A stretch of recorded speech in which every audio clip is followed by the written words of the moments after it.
शिवकन्या संघटनेमुळे प्रत्येक महिलांना बाहेर येण्याची संधी मिळाली। परत हातगाई खेळण्याची पण एक संधी मिळाली, कारण लहानपणी प्रत्येकाने खेळलेलं असतं हातगा, तर आता या वयात आपल्याला खेळायला मिळत नाही।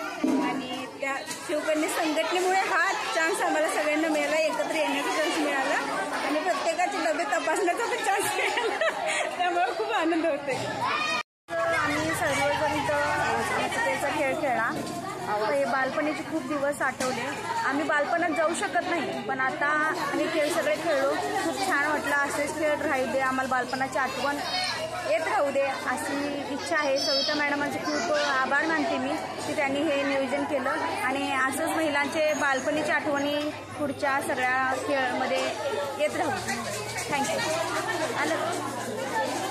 खेळण्यात आला ते सविताताईंनी अरेंज केलेलं होतं, खूप छान वाटलं। आम्ही लहानपणी हातगा खेळत होतो, पण बरेच वर्षानंतर आज इथं हातगा खेळण्याचा योग आला, मस्त छान एन्जॉय केला। आपण असं हातगा खेळत राहिलो तर पुढच्या पिढीला मुलांना माहीत होणार आहे हा नक्की पारंपरिक खेळ आहे।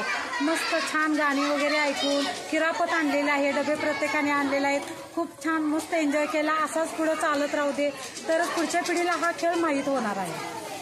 आजचा कार्यक्रम खूप छान झाला, बायकांनी सर्व महिलांनी एकत्र येऊन एन्जॉय केला। भरपूर जुनी परंपरा संस्कृती आपली जपलेली आहे। दांडिया खेळ खेळलाय, एवढंच म्हणते। खेळ खेळलो, आजचे सगळे खेळ खेळलोय आम्ही, भरपूर एन्जॉय केलाय।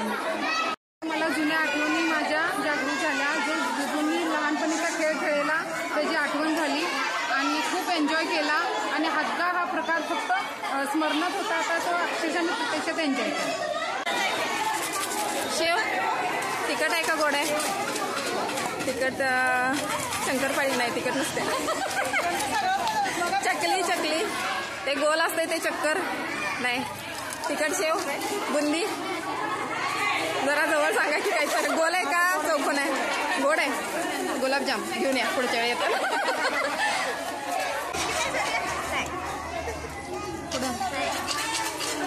गोल आहे का तिखट? म्हणलं गोड आहे का तिखट आहे? गोड आहे.